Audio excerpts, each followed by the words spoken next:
Welcome. Today we're doing a deep dive into a part of World War I that often gets overlooked, despite its huge geopolitical importance and just devastating human cost. We're talking about the Caucasus campaign.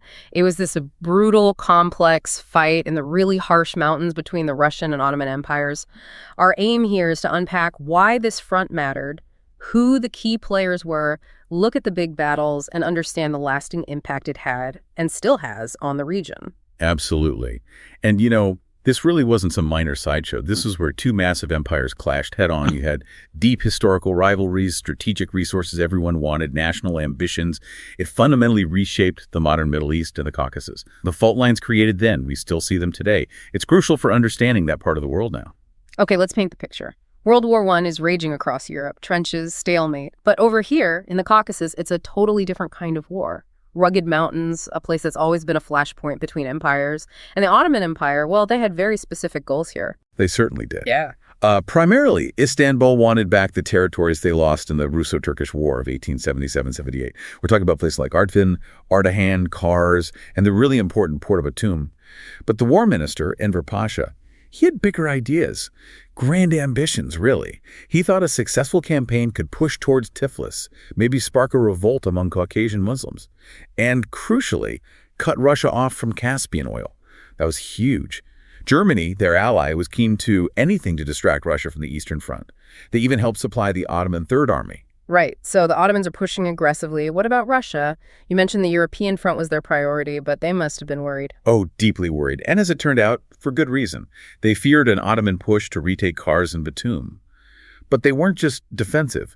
By March 1915, the Russian foreign minister, Sazonov, was actually demanding control of Constantinople itself. Constantinople, the Ottoman capital. The capital, the Straits, Bosphorus, Dardanelles, Sea of Marmara, parts of Thrace, the Black Sea coast. There were even plans floating around to replace the local Muslim populations with Cossack settlers if they won. So yes, massive expansionist goals alongside the fight for survival. Wow. And it wasn't just those two, was it? You mentioned other players, the British. Yes, the British were definitely involved. They had major interest there. They actually supported some Russian revolutionary troops later on, but mainly to stop Enver Pasha's vision of an independent Transcaucasia. Oil. The Anglo-Persian Oil Company had exclusive rights in Persia, and the British Navy needed that oil. They just signed a contract for it. So you see this scramble for resources, pulling global powers into this regional conflict with, massive consequences for the people living there. Okay, so a complex web of interests. Let's look at the forces on the ground. The Ottomans first. Who were they fielding? Their main force was the Third Army. Initially, it was large, maybe 100,000 to 190,000 men. Later, by 1916, they brought in the Second Army and veterans from Gallipoli, making it much larger, something like 445 battalions, lots of squadrons, plus around 12,000 Kurdish irregulars. But, and this is key, despite the numbers, they were often poorly equipped. Supplies were a constant issue, especially in that terrain. Key commanders. You had Enver Pasha himself, Hafiz Haki Pasha, Mahmud Kamil Pasha, later Mustafa Kemal and Abdul Karim Pasha. And the Russians? The Russian Caucasus army started around 100,000 too. The nominal commander was Vorontsov Dashkov, but the real military mind was General Nikolai Yudenich. They had immediate problems, though. Big losses on the Prussian front meant they had to pull almost half their troops out, leaving maybe 60,000. But they rebuilt, and by 1916, they were back up to about 200,000 men. So imperial armies clashing, but what about the local people? You mentioned Kurds. Were there others involved? Oh, absolutely. The local populations were critical, and often tragically so. You had Armenian volunteer units fighting with the Russians, initially about 20,000, led by figures like Andronik Ozanian. Many were Fidai partisan guerrillas, freedom fighters essentially, who knew the land and fought fiercely. By 1917, there were over 100,000 soldiers of Armenian background in the Russian army there. After the revolution, they formed their own well-equipped Armenian National Army using leftover Russian gear. And yes, as you mentioned, Kurdish groups often assisted the Ottomans, about 12,000 recorded in 1916. Allegiances were complex and often shifted. And the international influence went beyond just supplies, right? Germany and Britain sent troops. They did.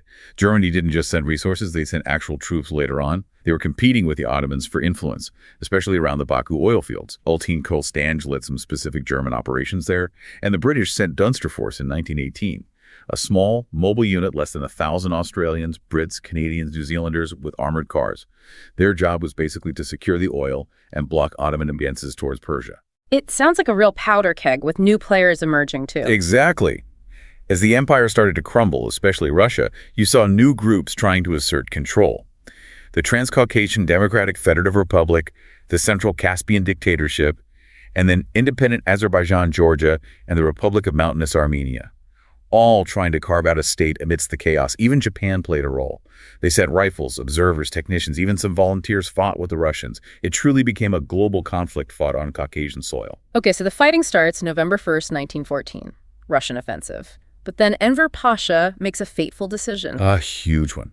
Against the advice of more cautious generals like Hassan Izzet, who favored defense, Enver Pasha ordered the Third Army to advance in the middle of winter into the mountains. That sounds risky. It was catastrophic. The Battle of Sarikamish, late December 14 to early January 15, proved it. Enver Pasha personally led this push towards Kars.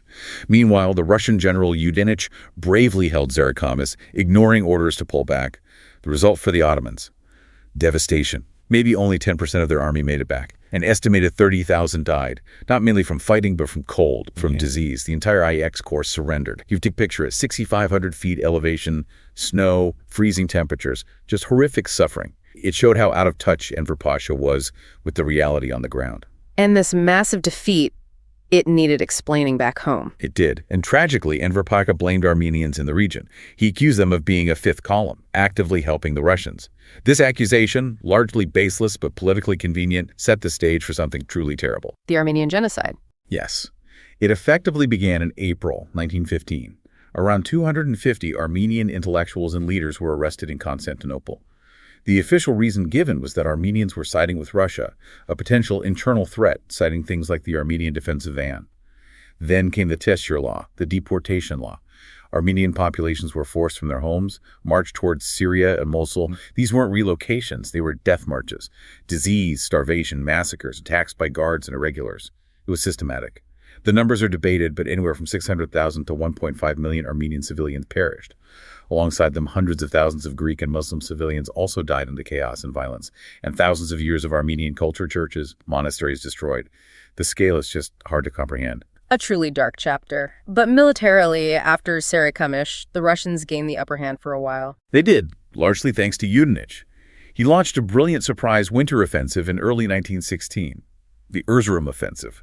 He didn't necessarily have overwhelming numbers, but he completely outmaneuvered the Ottomans and captured the major fortress city of Erzurum in February. That was a massive blow. Then came Trabzon, Mush, Bitlis. They pushed the Ottoman Second Army deep into Anatolia. Bitlis was critical, the last major point, blocking a Russian move into central Anatolia or Mesopotamia. So the Ottomans were really on the back foot. Absolutely. It wasn't until August 1916 that Mustafa Kemal, who would later become Ataturk, was sent to try to organize the defense. That shows you how desperate the situation was for them by that point. Okay, but then 1917 happens. Everything changes again. The Russian Revolution. Yes, 1917 throws everything into chaos. The revolution causes the Russian Caucasus army basically to dissolve. Soldiers just deserted, went home.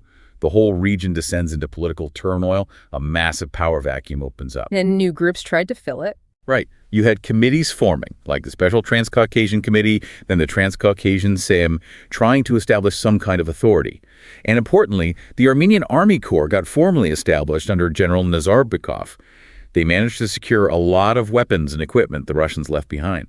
So they became a significant organized force in their own right. But then comes the Treaty of Brest-Litovsk in March 1918. What did that mean for the Caucasus? It was a bombshell. The Bolsheviks, desperate to get Russia out of the war, agreed to harsh terms.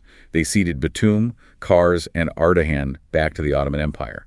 Territories Russia had won on the battlefield. There was even a secret clause saying Russia had to demobilize Armenian forces. It basically reversed the military situation on the ground through diplomacy. So the Ottomans see an opportunity. A huge opportunity. They immediately launched new attacks in 1918 against the now fragmented front lines. They quickly retook places like Erzincan, Bayburt, Trabzon, and then Kars fell in April 1918. Kars was well defended. The Armenians had supplies and around 10,000 troops, but there was confusion, conflicting orders from the dissolving Transcaucasian government, and it fell. The Ottomans captured a massive amount of weaponry, a major victory for them. But Armenian resistance didn't just collapse. No, far from it. Even scattered, they fought back hard in places. The battles of Sardar Apatis, Karkalis, and Bash Abaran in May 1918 were crucial.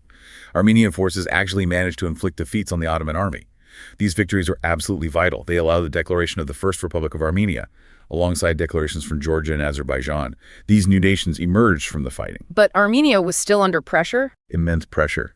They were forced to sign the Treaty of Batum in June 1918, losing more territory. But resistance continued. Andronikos kept fighting in the mountains of Karabakh and Zangezur, forming the short-lived Republic of Mountainous Armenia. And then, remember the Germans arriving in June. They weren't there to help the Ottomans. They were competing for influence, for Baku's oil. So Germans and Ottomans actually clashed. And all culminated with Enver Pasha's Army of Islam, a mix of Ottoman and local Muslim forces capturing Baku from the British in September 1918. Just complete chaos. And this intense fighting pretty much continued right up until the end of the Whiter War. Yes, until the Armistice of Mudros was signed on October 30th, 1918. That ended the fighting between the Allies and the Ottomans. But crucially for this region, it left the borders completely unsettled. And the human cost, just unimaginable. We'll talk about those numbers. What was the toll? It's staggering. Russian military losses were reported around 119,000. That includes killed, wounded, captured, and tragically, up to 20,000 who died from frostbite. Ottoman casualties were even higher, maybe 300,000 to 350,000, including sickness and desertion. Battle casualties alone could be over 235,000. But the civilian deaths dwarf even those numbers, between 600,000 and 1.5 million Armenians, around 300,000 Greeks, and perhaps 600,000 Muslim civilians, including many local Turks and Kurds who fled westward. An entire generation scarred, entire communities wiped out. So the war ends, the Ottomans lose overall, but in the Caucasus, because Russia collapsed, they actually regained territory. What happens next? It's a strange outcome, isn't it? The Ottomans lost WWI, but the Russian withdrawal meant they ended up controlling most of the Caucasus again, briefly. This instability paved the way for the Soviet Union to move in. Azerbaijan, Armenia, Georgia, they all eventually became Soviet socialist republics. But before that, the power vacuum led to more conflict. Intense territorial wars broke out. Georgian Armenian, Armenian Azerbaijani, Turkish Armenian. These were brutal struggles over the very borders that exist today. And things eventually settled, at least on paper, with another treaty. Yes, the Treaty of Kars, signed October 23, 1921. It basically followed up on an earlier treaty with Soviet Russia, the Treaty of Moscow. Kars solidified the borders between Kemalist Turkey and the Soviet republics in the Caucasus. It drew lines on the map that, more or less, we still see today, though the tensions certainly remain. Looking back at this whole campaign, what's the main takeaway for you? It feels like such a stark example of how big wars impact smaller regions. Absolutely. It shows how global conflicts devastate local populations caught in the middle. The sheer scale of ambition from the empires, the brutal environment, the incredible human suffering, and how this supposedly forgotten front actually laid the groundwork for so many modern conflicts and tensions in the Caucasus. The relationship between Turkey and Armenia, the disputes over territory, the roots run deep right back to this period. It really highlights that deadly mix of military strategy, nationalism, ethnic tension, and human rights abuses that war unleashes. The scars are clearly still visible. They are. And the legacy of the Caucasus campaign forces us to think about what we choose to remember about history. Why is this front often overlooked? What gets labeled important in the narrative of war? Maybe the most enduring lessons come from these chapters we tend to forget, reminding us of the real, long-lasting human cost behind the grand strategies.